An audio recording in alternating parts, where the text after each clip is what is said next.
guys, it's Glenn from glenscarcollection.com, and today we have a special treat. We're driving the Tesla Model X.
Okay, so today we have the Tesla Model X. This is the 90D model.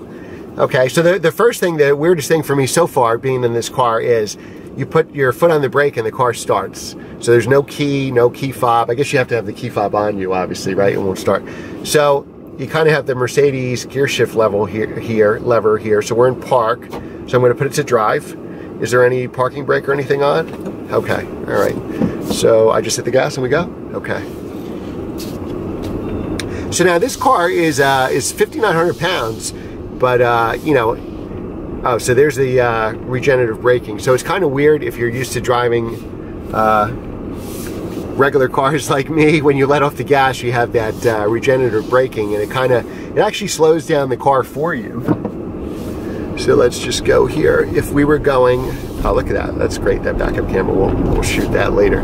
But so I'm going 30 miles an hour.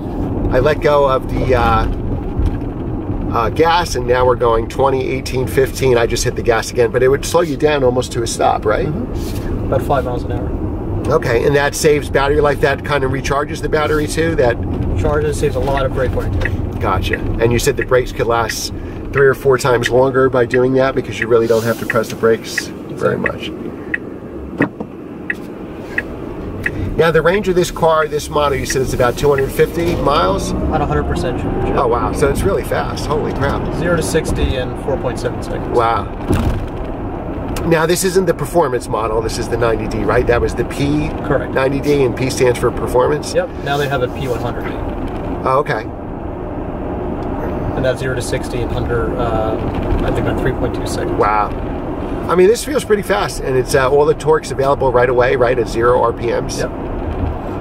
It's very quiet in here. We were just, I got to get used to that regenerative braking. You got to drive differently, because I'm used to, like, well, in a stick shift too, right? If I was in second gear, I let go of the gas and the car would slow down. You'd get the engine braking there. But this really slows you down pretty dramatically.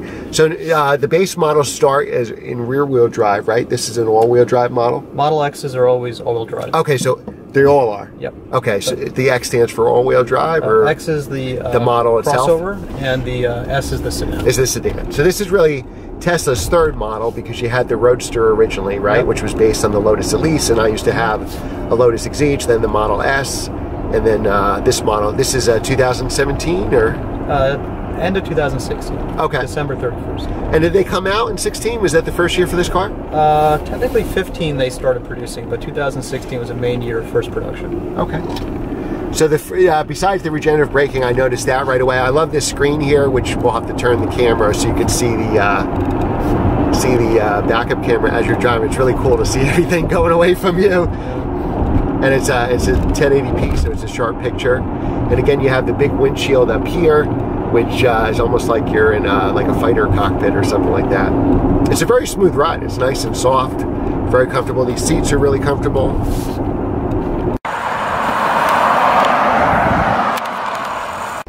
how do you charge this up? Do you plug it into your garage? You have an outlet in your garage? It's a high amperage charger plug at home. Okay. Tesla includes a charger cable you can use. You can get an optional additional accessory that'll charge faster if you need it. And how long is a full charge? How long does it take? For mine, it's 10% per hour, but you can get a more advanced version that can charge faster.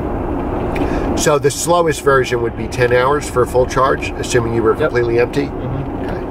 And typically you're not completely empty. You drove wherever you drove for the day and you charge it, you know? If you go to a Tesla supercharger, the charging is much faster. Okay. You can do a full charge from 0% in about an hour.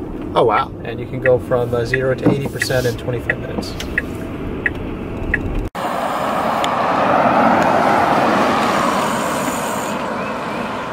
Now, what is the base price of this car, a base Model X? Base Model X, which is the 5-seater version, no additional options, about $85,000. Okay.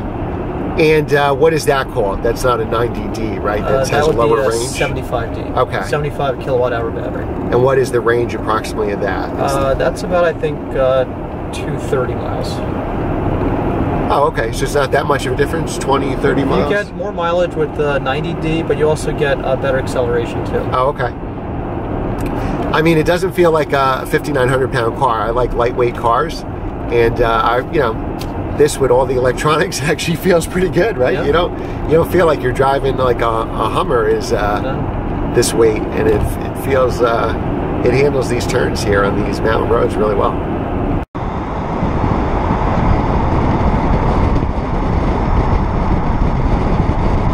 Now, what would you say, is there a way to calculate essentially your effective mileage for this? Like I was reading, it was probably it should be like in the 90s almost for this car, right? Yeah, the EPA does a calculation based on cost of energy charging compared to gas costs nationally, and they estimate it in probably the high 90s for miles per gallon. Wow.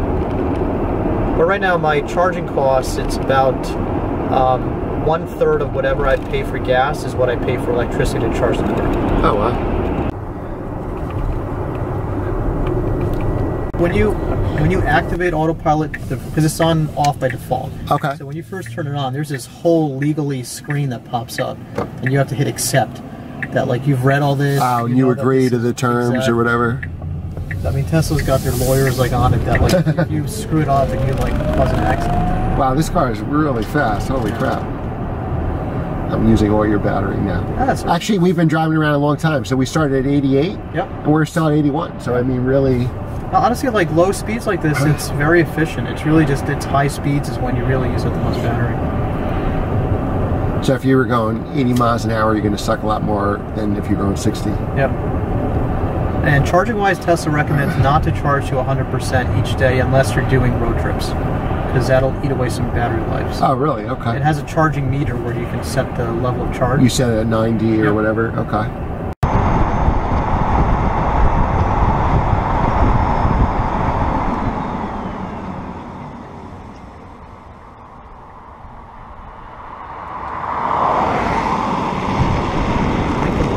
Yeah. And once you cross the blinker light, in the instrument cluster, you'll see a little steering wheel icon pop up. Okay. And what you're going to do is the stalk underneath the indicator, you're going to flip that to you 2 times, and that'll turn on autopilot. Which is that? You pull it. It's this one here. This one here. Oh, okay. The smaller bottom one. All right. So it'll automatically like preset you for that mode. By that icon coming up? Yeah, the icon comes up which says that from a geolocation point of view, Tesla deems it safe to use autopilot. Okay. And it'll be at the highway. Do you have to go a certain speed for it to activate? Just as long as you're above 20 miles an hour. All right. I don't see the icon yet. You should have to cross the blinker light first. There it is. Okay. So now it's driving? Yep.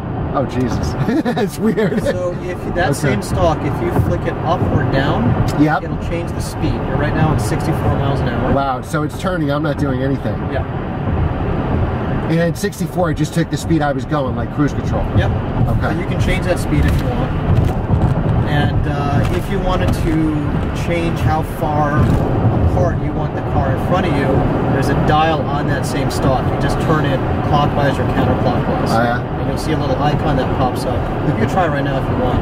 On that same stalk that you flipped, there's a dial on the end of it, like on this. Okay, Just rotate it counterclockwise or clockwise. Okay, so you can see it. One car length, is that? Okay. I would never do that. Yeah, so 5. Keep it about 4 or 5. 4, okay. I didn't know what I was doing. I was just turning it. This is crazy. It's almost uncomfortable that the car is actually charged. So it slowed down. It sensed those other cars. Is that what it did? Sensing the overpass. I wasn't quite sure whether that was an obstruction. Okay. But it decided it wasn't, so it kept accelerating. Okay. So, but now it is. Eventually, you see the car in front of you pop up on your instrument display. I don't know if you see it yet. Not yet. Okay, and that shows the length of the radar when there's detected a car in front of you. Okay. It doesn't yet render cars in adjacent lanes. Now, if you want to change lanes, you just hit the indicator to the left along with companies behind you. We're good, I think, right? Yeah. And then move the indicator back to the neutral position, and then you're set. Oh, wow. If you want to go back to their lane, you can try it again. Okay.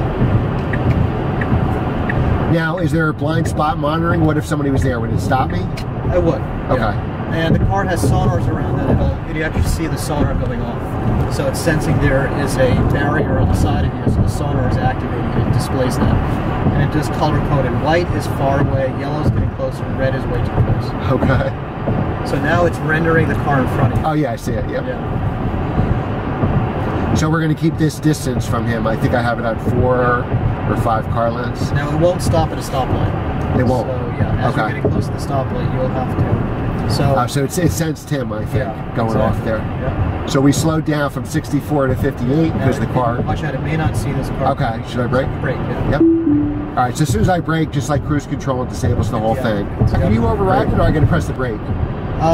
Say I was uncomfortable, I wanted to grab the wheel. Yeah, a few ways you can do it. You can either take that same stalk and flip it forward.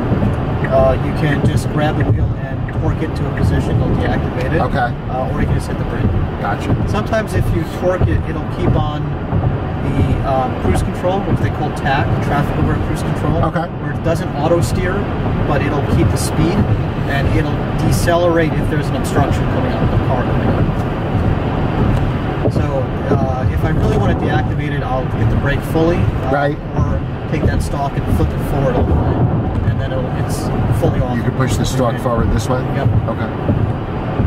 The stalk goes forward, is off, up once is traffic alert cruise control, up twice. A double tap is full autopilot, and you flick it up, it increases the speed, flick it down, decrease the speed, and then you can rotate the wheel. Now, is there ever a situation where maybe you're out in the country somewhere or a bad road and doesn't have the lines very complete where it would have trouble following you? Yeah, it usually won't let you activate autopilot if it doesn't think it can see the lines. Okay. There are a few cases where if there's just one line, then... What's the white for? I gotta touch it? Yeah. Oh, okay. So you gotta put a little torque on it. Okay. Well, what would be the next step after that white? Red, I think. Okay. And then it'll disable it. Okay.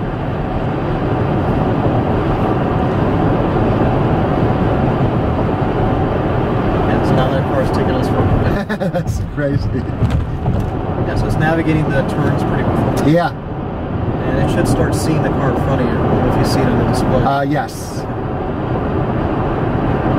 Yeah, I'm surprised it'll let you go to 1 car length, too. Yeah. Especially at a highway speed. I guess it maybe bumper to bumper, it's probably more useful to keep it at 1. Okay. So you're not having like 5 car lengths and like stop and go traffic. Sure. So do you actually have to set that and stop and go traffic? Would you have to adjust that? It sort of adjusts a little bit, that it's not a full like 5 car lengths. If you set it to 5 and stop and go, it's maybe probably equivalent to 4 okay. or 3.